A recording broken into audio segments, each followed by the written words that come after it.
Assalamualaikum warahmatullahi wabarakatuh. Perkenalkan, nama saya Risma dari kelas PAI 5D, NIM 223101116. Mata kuliah bimbingan konseling boleh berusaha bersama Mutmainah SPD MPD. Materi yang saya akan bawakan yaitu mekanisme kerja dan kolaborasi bimbingan konseling dalam alih penanganan kasus. Adapun pembahasan pertama yaitu ayat dan hadis yang berkaitan dengan alih tangan kasus, yaitu surah Al-Hujurat ayat 13 yang berbunyi, Ya ayuhan nasu inna halaknakum wa qaba'ilani ta'arafu inna akramakum innallaha aliman khabir. Yang artinya, wahai manusia, sesungguhnya kami telah menciptakan kamu dari seorang laki-laki dan seorang perempuan. Adapun kandungan dari ayat tersebut yaitu tidak ada yang istimewa baik itu perempuan maupun laki-laki, kecuali orang yang bertakwa kepada Allah Subhanahu wa Ta'ala. Adapun pembahasan kedua yaitu tahapan alih tangan kasus. Adapun yang pertama yaitu identifikasi kebutuhan, kemudian yang kedua pengambilan keputusan, kemudian yang ketiga persiapan, dan keempat evaluasi.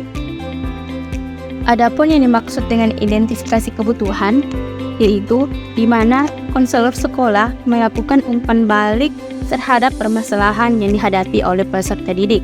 Adapun pengambilan keputusan yaitu di mana konselor sekolah perlu melibatkan berbagai pihak yang terkait seperti kepala sekolah, wali kelas, guru mapel, dan orang tua atau wali peserta didik.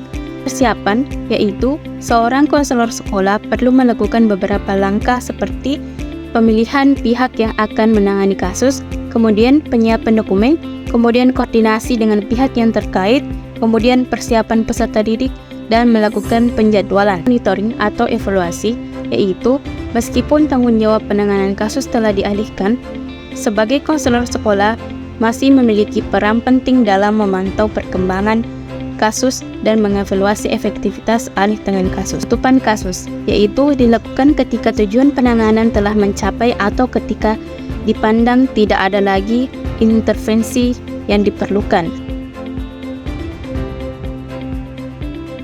Adapun pembahasan yang selanjutnya yaitu faktor-faktor yang mempengaruhi efektivitas kolaborasi alih tangan kasus. Adapun yang pertama yaitu komunikasi yang efektif. Yang kedua, kejelasan peran dan tanggung jawab. Yang ketiga, keterampilan dan kapasitas. Yang keempat, dukungan sistem. Yang kelima, kepercayaan antara yang terkait. Adapun komunikasi yang efektif yaitu pondasi utama dalam membangun kolaborasi yang sukses. Kemudian kejelasan peran dan tanggung jawab masing-masing pihak yang terlibat. Dalam alih tangan kasus, jangan sampai ketidakjelasan dan peran dalam menangani kasus dapat menyebabkan tumpang tindih tugas, kebingungan, dan inefisiensi dalam penanganan kasus. Jadi, setiap pihak yang terlibat harus memiliki pemahaman yang jelas tentang perannya masing-masing. Kemudian, kompetensi dan kapasitas pihak-pihak yang terlibat. Jadi, apabila kita terlibat dalam alih tangan kasus, kita harus memiliki pengetahuan yang memadai terhadap bidangnya masing-masing, serta pemahaman dasar tentang proses alih tangan kasus. Dukungan sistem dan kebijakan. Jadi, kolaborasi yang efektif membutuhkan dukungan dari sistem yang lebih luas, baik dari sekolah maupun di luar sekolah, atau maupun di tingkat yang lebih tinggi, seperti kebijakan dari sekolah, struktur organisasi, alokasi sumber daya, fasilitas, dan lain-lain. Kepercayaan dan kualitas hubungan interpersonal antar pihak yang terlibat. Jadi, kepercayaan merupakan fondasi yang penting dalam membangun kolaborasi yang efektif. Adapun pembahasan selanjutnya yaitu strategi pengembangan alih tangan kasus.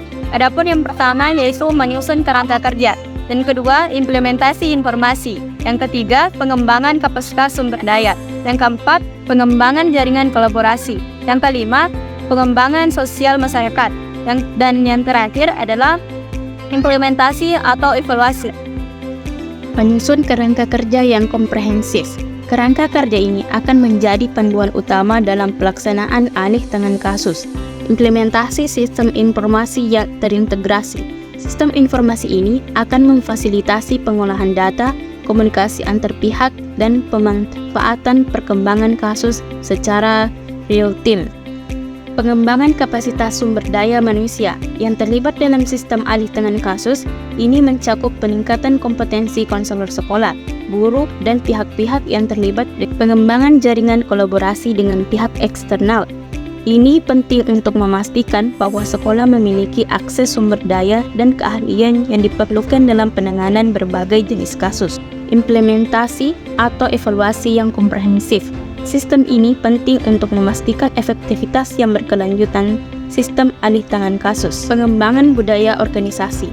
Budaya organisasi yang tepat akan memfasilitasi implementasi. Baiklah, itulah pembahasan dari materi saya. Syukran. Wabillahi taufiq wassalamualaikum warahmatullahi wabarakatuh.